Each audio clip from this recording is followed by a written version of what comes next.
Pocos minutos para las 5 de la tarde nos trasladamos al hemiciclo Raúl Porras, donde en estos momentos se está realizando un importante foro, la importancia del fortalecimiento de la familia ante amenazas del siglo XXI. Este foro es organizado por la congresista Nelly Cuadros y que justamente ya está haciendo uso de la palabra. Escuchemos. Para que tengamos una juventud con mayor preparación, ¿no? Una juventud menos propensa a la delincuencia, a la drogadicción, a tantos riesgos que hay en la sociedad, pero es en la niñez donde debemos cultivarlo y protegerlo, y así, lógicamente, si tenemos una sociedad más preparada en valores, podemos hablar ya de políticas públicas de educación y salud. Si no, ¿de qué estaríamos hablando?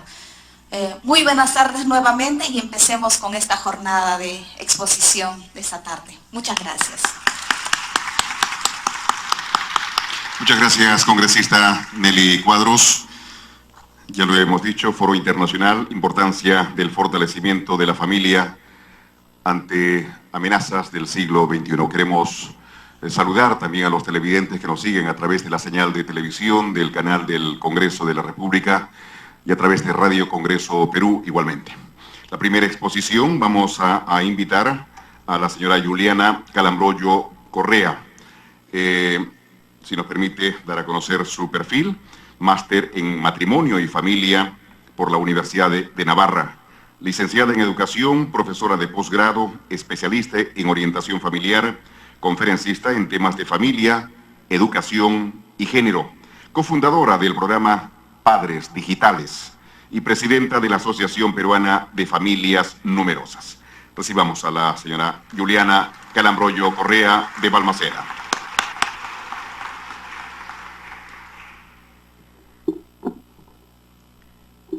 Muchas gracias. Buenas tardes con todos.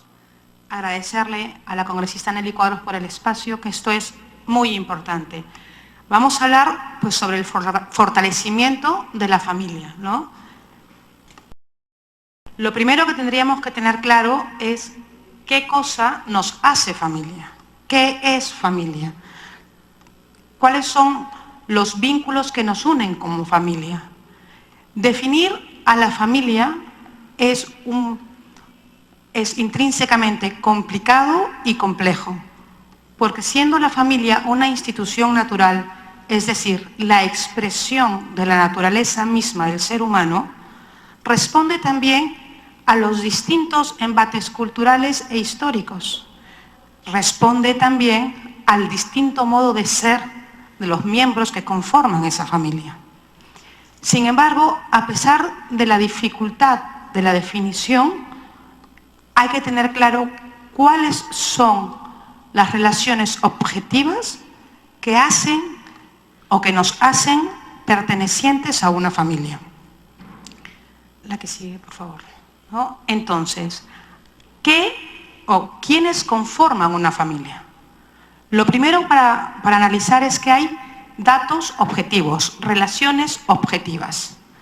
Está el vínculo de consanguinidad, que está bastante claro, nos hace familia de alguien porque compartimos un ADN, porque tenemos un vínculo de consanguinidad, y por eso nuestros abuelos son nuestros abuelos y nuestros padres, porque son hijos de, ¿sí? Porque hay un vínculo de consanguinidad. Además, otra relación objetiva es el vínculo de afinidad. Los vínculos de afinidad son dos. Uno es la adopción, y por ese vínculo de afinidad, el niño adoptado pasa a ser parte de la familia, ¿no? Y otro vínculo de afinidad es el matrimonio. Por eso es que los cónyuges son una familia o forman parte de una familia. Estas son las relaciones objetivas. Pero ahora mismo se quieren equiparar estas relaciones objetivas a unas relaciones subjetivas. Entre ellas están pues los lazos afectivos. Es decir, como yo quiero mucho a alguien, lo quiero tanto que es mi familia, ¿no? Y pasa muchísimo que tenemos muy buenos amigos, ¿no? Que además en el trato le decimos hermano, mi hermano del alma, ¿no? Y se le quiere mucho, Sí, pero por mucho que se le quiera, no es tu familia, no es tu hermano. Y el caso opuesto es cuando un hijo ha resultado en el abandono por alguno de sus progenitores, muchas veces por el progenitor ausente, por el padre o la madre que esté ausente, no siente ningún amor. Es más, si ese progenitor ha ejercido violencia o abuso, podrá sentir hasta odio, pero ese sentimiento no rompe el vínculo familiar. No por eso deja de ser su padre y dejan de ser familia. Otra de las relaciones subjetivas es la cohabitación o convivencia. No porque vivamos juntos somos familia, pues ahora más que nunca muchos jóvenes se independizan y viven entre amigos, comparten un departamento, una casa, y eso no los convierte en familia. Y también pasa porque por razones laborales o de salud o la que fuese, la familia no está junta. El papá trabaja lejos y no vive con sus hijos y con su esposa. Con lo cual no hay cohabitación o convivencia, pero se siguen manteniendo los vínculos familiares. Entonces, hay que tener en claro que las relaciones subjetivas no son las que enmarcan la familia. La siguiente, por favor. ¿No? Entonces, más allá de lo sentimental, hay que tener muy claro y hay que remarcar que serán las relaciones objetivas las que definan la familia, porque son ellas, ¿sí?, las que establecen los lazos que unen a las personas. Y esto ahora mismo está como muy cuestionado. El siguiente punto es, esta es la definición de familia con la que muchos de nosotros hemos crecido, ¿no? Es una definición sociopolítica y es que la familia es la célula básica de la sociedad. Esta definición entraña un valor increíble, impresionante, porque no hay ninguna sociedad o civilización que haya conseguido crecer en el mundo y en la historia si no es porque empezó en la familia, ¿sí? Es la estructura en la que se basa toda la sociedad y por eso es importante protegerla y promoverla. La que sigue, por favor, ¿no? Entonces, la familia tiene en sus manos, ¿qué cosa? El acoger a los hijos, el acoger a las nuevas generaciones, el acoger a los futuros ciudadanos. Entonces, por eso es una célula básica. No van a haber más peruanos en el mundo si no es que si se tienen hijos. No habrán más hombres si no es a través de la procreación. Y lo normal, ¿sí?, lo que se ha visto históricamente, lo que es reflejo de la naturaleza humana es que la prole venga y sea recibida en el seno de una familia. Evolución histórica de las funciones de la familia. Hasta antes del siglo XIX, es decir, antes de la Revolución Industrial, la familia cumplía estas funciones. La primera era que era fuente de los futuros ciudadanos. Esto se tiene claro, ¿no? La otra misión es que a su cargo estaba el cuidado y la atención de los niños, de los ancianos, de los enfermos, ¿sí? Otra de sus funciones es que era agente educativo. La educación gratuita es una modernidad. Antes no íbamos al colegio. No todos sabían leer. Solo se daba educación a aquellos que podían pagarla, que podían cultivarse, que podían instruirse. Pero sin embargo, sí éramos agente educativo la familia, porque se formaba en valores, se formaba en el oficio que se desempeñara en esa familia. La familia de los artesanos, la familia de los carpinteros, la familia de los agricultores. O sea, sí siempre ha sido un agente educativo. Otra de sus funciones anteriores al siglo XIX es que, la siguiente por favor, es que siempre la familia es transmisora de la cultura, ¿no? Y esto tiene un ejemplo muy básico, son aquellas historias que nos cuentan los abuelos de cómo era antes, ¿no?, que nos dan sentimiento de pertenencia porque nos sentimos identificados con nuestra cultura. Fíjense, cuando uno emigra, por lo que fuese, y sale de su país, ¿sí?, y se instala en otro país, Nosotros los inmigrantes, yo he sido inmigrante algunos años, en mi casa se comía comida peruana, aunque no estábamos en Perú. Y en mi casa se escuchaba música criolla, aunque no estábamos en Perú. ¿Por qué? Porque era la manera en que yo tenía para transmitir a mis hijos que habían nacido en el Perú su cultura. Entonces, históricamente, la familia ha sido transmisora de cultura. Y antes, históricamente, tenía a su cargo, era la familia unidad productiva. No habían enlatados, no habían supermercados, ¿sí? No había ropa como ahora que vamos a los supermercados y las compramos. No. Es decir, en la familia se tenía que elaborar la ropa que se usara. En la familia se elaboraban, las familias de zapateros, los zapatos y las intercambiaban pues, con los carpinteros por alguna cosa. Pero la familia era la que producía, era una unidad productiva. Sin embargo, después de la Revolución Industrial, desde el siglo XIX-XX en adelante, las funciones de la familia han cambiado. La que sigue, por favor. Desde el siglo XX, la familia sigue siendo algo que no se va a poder reemplazar nunca, y es fuente de futuros ciudadanos. ¿Sí?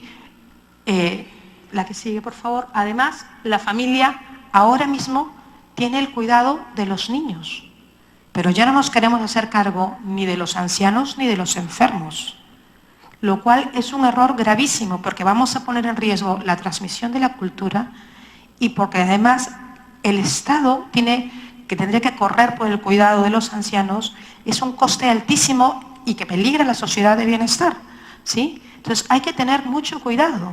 Nuestra responsabilidad debe seguir siendo cuidar no solo de nuestros niños, también de nuestros ancianos. Y eso se llama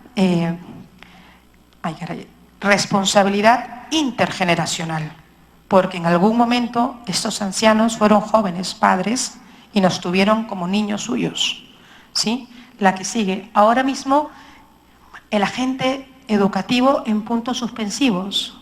¿Por qué? Porque la educación ahora mismo es gratuita y obligatoria.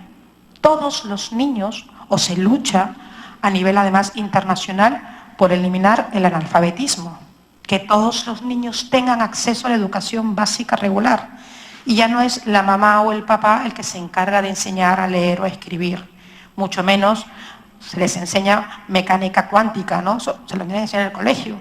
Y no solamente ese nivel educativo, se aspira a que tengamos una educación superior. Y en los últimos 50 años, además de posgrados. Entonces, la familia está perdiendo ese rol educativo. Y desgraciadamente no estamos educando en lo más importante, que son en los valores. En los valores. Los padres son los primeros educadores. Y no pueden ceder su función educativa, su derecho, deber a educar a sus hijos. Transmisión de la cultura. Ahora mismo, si se ve, peligrando, ¿sí? Las relaciones intergeneracionales, la transmisión de la cultura es mucho más complicada, es mucho más difícil. Y con la globalización parece que es mucho más fácil hacerse de una cultura ajena a la nuestra. Es muy distinto tener cierta cultura general y conocer de todo, pero asumir una cultura que no es la nuestra pone en riesgo nuestra identidad. Y eso se aprende en la familia. A ver, ¿quién no ha aprendido a comer arroz con leche en casa? ¿No? O ceviche en casa. ¿Quién no ha peleado cuando era chico o no tan chico y mamá ponía la música criolla y, hoy mamá, ¿por qué no cambias? ¿No? Porque es la familia la que nos transmite la cultura. La que sigue, por favor. Y ahora mismo ya no somos una unidad de producción, sino que somos una unidad de consumo. ¿Sí? Entonces, lo cual también genera un riesgo, porque hemos olvidado el valor de las cosas, porque nos está costando enseñarles a las nuevas generaciones el valor de las cosas. Pareciera que lo normal y lo que debe ser es consumir, comprar y gastar, sea o no necesario. Entonces es importante que la familia asuma no ser una unidad de consumo. ¿Sí? La que sigue, por favor. Peligros frente al debilitamiento sistemático de la familia. En los últimos 50 años ha habido un debilitamiento sistemático en la estructura de la familia. Se ha debilitado sus bases. La que sigue, por favor. Entonces,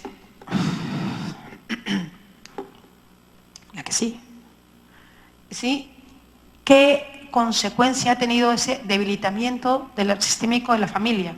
Pues se ha llegado a disminuir el índice de reemplazo generacional. El índice de reemplazo generacional es aquel concepto demográfico que mide que la pirámide demográfica se mantenga y teniendo siempre pues más jóvenes debajo, adultos en medio y ancianos arriba. El índice de reemplazo generacional tiene que ser de 2.1 hijo por mujer para poder garantizar la siguiente generación de ciudadanos en nuestra sociedad. Europa y Norteamérica son continentes que están pasando por lo que se conoce como el invierno demográfico. Son sociedades envejecidas. ¿Pero por qué? Porque ahora mismo la pirámide está invertida. Hay pocos niños o jóvenes, menos adultos, y hay una gran masa de ancianos. ¿Sí? ¿Por qué? Porque no se tienen hijos. Y con esto se peligra la subsistencia de la cultura y la sociedad. La que sigue. La población envejecida y el cuidado de los ancianos se le tiene que asumir por parte del Estado. Cada vez más lo vemos aquí, ¿no? Las casas de reposo, vamos, son un negocio rentable, ¿sí? Entonces, claro, lo que pasa es que las casas de reposo no solamente se queda allí, sino que el Estado tiene que solventar e invertir en todo, sostener el estado de salud de los ancianos. Si tenemos muchos ancianos a los que asistir y poca gente que trabaja y paga impuestos, tenemos un problema de flujo de caja. Y es lo que está pasando ahora, básicamente, en Europa, ¿sí? Porque la familia no se quiere hacer cargo de la atención de los ancianos discapacitados y enfermos. O los últimos 50 años no se ha querido tomar en cuenta. Es verdad que desde el 2012 en adelante muchos de los países europeos han querido contrarrestar, ¿sí? Y han tenido políticas públicas para fomentar la natalidad o de ayuda y subvención social para las personas con discapacidad o ancianos o enfermos. Pero a pesar de la subvención no consiguen revertir los números, no consiguen revertir la baja de la población, la inversión de la pirámide generacional. Además, en Europa, las rupturas familiares están causando la feminización de la pobreza. Este es un informe emitido por el Parlamento Europeo en el año 2012, ¿no? Ahora, cada vez más, son las mujeres las que son más pobres después de una ruptura familiar, pero que tienen que hacerse cargo solas de sacar adelante a los hijos, al trabajo y a la casa. La que sigue, por favor. La que sigue. Los matrimonios empiezan más tarde y las nuevas generaciones son concebidas con riesgos congénitos mucho mayores. Hay algo que se llama el reloj biológico. La edad fértil de la mujer es la que es. Después de los 35 años se consideran ya los embarazos de alto riesgo, ¿no? Y de riesgo sobre todo para males congénitos como el síndrome de Down, por ejemplo, ¿no? O alguna malformación cromosomática. ¿Por qué? Porque los óvulos de la mujer no son los más óptimos, sino, digámoslo, son los más viejos, los últimos que quedan. Y esta es una realidad que se está viviendo en Europa por no fortalecer la familia. La que sigue. Al no haber un vínculo familiar estable, ¿sí? Los jóvenes ciudadanos no poseen una identidad permanente que les ayude a conseguir vínculos de sociabilización adecuados. Son hijos de matrimonios rotos, de familias desestructuradas, ¿no? O recompuestas, en fin. niños que han sido por distintas causas, ¿sí?, no han podido tener o gozar de aquella crianza en una familia responsable, en una familia fuerte. Por ende, la que sigue, por favor, se ha elevado, hay la disminución de salud mental en los jóvenes. Nunca como ahora la juventud ha alcanzado niveles de depresión y de suicidio. Nunca en la historia tantos jóvenes no quieren seguir viviendo, no tienen una salud mental adecuada. Gran parte de esta consecuencia es no haber fortalecido a la familia en los últimos 50 años. La que sigue, por favor. Y por ende hay una pérdida de identidad cultural, ¿sí? Si no se les transmite quiénes son, por qué son como son, no podrán tener ese sentimiento de pertenencia. La que sigue. Entonces, fortalecer la familia es asegurar el futuro. Debemos comprometernos y entender que tenemos que articular políticas públicas alrededor de la familia como un núcleo, no como se ha venido viendo en los últimos años, ¿no?, donde se protege o a la mujer madre gestante, ¿no?, se protege al niño o adolescente, pero no se protege al núcleo familiar, no se protege a la estructura familiar, sabiendo que la familia es la base de la sociedad, la célula básica de la sociedad. La que sigue, por favor. Entonces, solo fortaleciendo la familia podremos tener ciudadanos con identidad, con sentido de pertenencia, que puedan convertirse en personas de bien, en ciudadanos de bien. Esos peruanos comprometidos que queremos que tengan valores de solidaridad, valores de responsabilidad, que paguen impuestos, que no coimeen, que ayuden a construir el Perú como una nación. Lo vamos a tener y los vamos a conseguir si fortalecemos la familia, porque es allí donde ellos tendrán esos sentimientos de pertenencia, esa identidad. La que sigue, por favor. Fortalecer a la familia asegura el futuro. Si proteges a la familia con políticas públicas de conciliación entre la vida familiar y la vida laboral, podremos revertir el envejecimiento de la población. Fíjense, muchas de las políticas públicas que se han tomado en Europa, en países como España, como Francia, sí, como Inglaterra, fueron para revertir el descenso de la natalidad, fueron los cheques bebés, ¿no? Por tener un hijo, el Estado te daba un bono de 2.000 euros o 2.500 euros. En los mejores momentos en España se pagaban hasta 5.000 euros por un niño, por un nuevo hijo.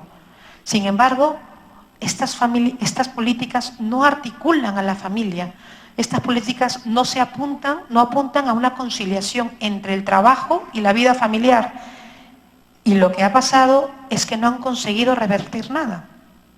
Una historia distinta son los países nórdicos, donde se han dispuesto políticas públicas de conciliación muy interesantes, donde la baja por paternidad puede llegar hasta los 18 meses, donde hay periodos de excedencia laboral hasta de 3 años, donde se puede gozar, ¿no?, de descansos por enfermedad del hijo, por enfermedad del cónyuge, donde no tienes que sacrificar la familia por el éxito profesional, donde se puede compatibilizar las dos esferas, porque el ser humano es un ser para trabajar y es un ser familiar, por su naturaleza.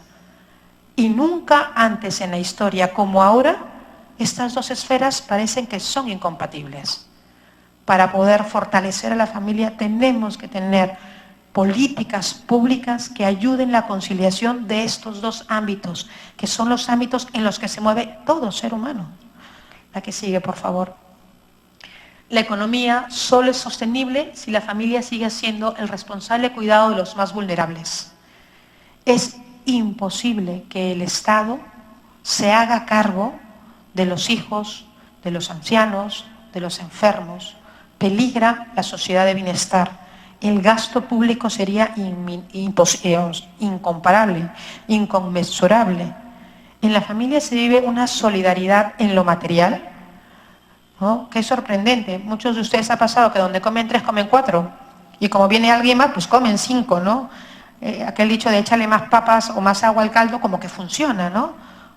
Porque en la familia se vive una generosidad, una responsabilidad social, una economía familiar que ayuda muchísimo al Estado. El Estado no podría hacer frente a todos esos gastos, ¿sí?, si no tuviera el apoyo de la familia.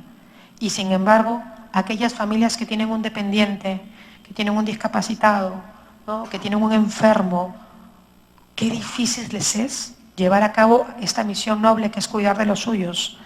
La siguiente, por favor. Esta es una cita, la voy a leer.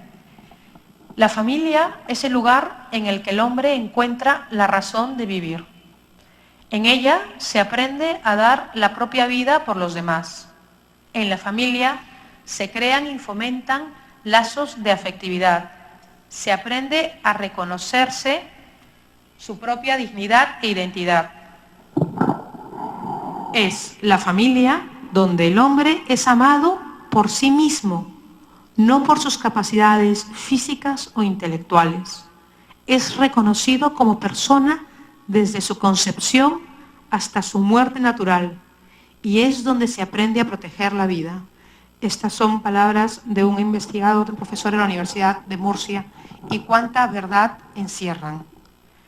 Porque para una madre y para su madre no hay mejor persona que sus hijos. Aunque seamos algunos más chatos, más gordos, más flacos, con lentes, aunque algunos seamos más dados para las ciencias, otros para las letras, otros para las artes, donde se nos quiere por lo que somos. Y en la familia, ¿qué somos? Somos personas con dignidad, somos hijos, ¿sí? Entonces es donde aprendemos la afectividad, es donde aprendemos los valores, es donde aprendemos nuestra identidad. ¿Y desde cuándo? Pues desde la concepción hasta la muerte. Es donde se aprende el valor por la vida propia y por la vida de los demás, empezando por los hermanos, por los padres, por los familiares, por los compañeros del colegio, los del barrio, por nuestros amigos del barrio, vamos, por nuestra sociedad, y se valora a la persona por lo que es. Muchísimas gracias.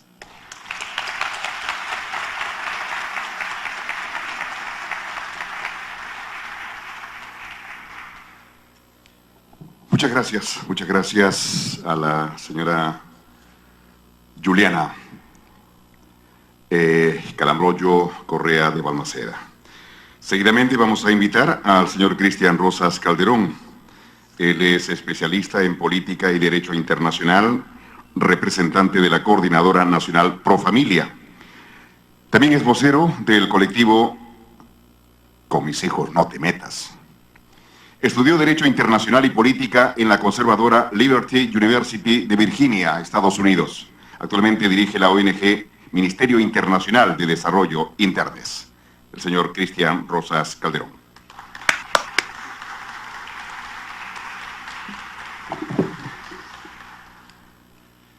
Muy buenas tardes con todos. Muchas gracias, congresista Cuadros, por la oportunidad. Un saludo especial a los amigos Nicolás y Agustín que nos visitan de Argentina, al ex premier doctor Solari y a la doctora Calambroyo, ¿no?, Juliana, que nos comentó hace unos minutos. La familia. ¿Por qué defender la familia?